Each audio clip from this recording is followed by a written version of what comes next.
ભારતનો વારસો, વિરાસત તથા વૈભવ યુવાનોએ સમજવો જરૂરી છે. ગુજરાત લો સોસાયટી સંચાલિત એચ.એ. કોલેજ ઓફ કોમર્સનો એનએસએસ વાર્ષિક કેમ્પ અમદાવાદ નજીક રોપડા મુકામે યોજાયેલ છે. 7 દિવસીય શિબિરના ઉદ્ઘાટન સમારોહના મુખ્ય મહેમાન સીયુ શાહ કોલેજના પ્રિન્સિપલ કરસન ચોથાણીએ કહ્યું હતું કે યુવાવસ્થાથી જ સેવાકીય પ્રવૃત્તિઓ કરવી જોઈએ, જેથી તે જીવનનો ભાગ બની જાય છે. શિસ્ત, સેવા તથા સંસ્કારનું સિંચન શૈક્ષણિક સંસ્થાઓથી થાય છે. કોલેજના પ્રિન્સિપાલ સંજય વકીલે પ્રતિભાવ આપતા કહ્યું હતું કે વિકસિત ભારત 2047નું લક્ષ્ય હાંસલ કરવા માટે યુવાનોએ સિંહ ફાળો આપવો પડશે.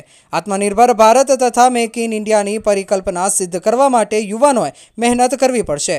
ભારતનો વારસો, વિરાસત તથા વૈભવને સમજી ભારતને મહાન બનાવવાનું લક્ષ્ય નક્કી કરવું પડશે.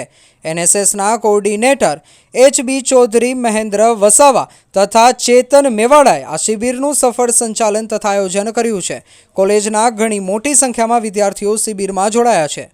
Bureau office, Gandhinagar.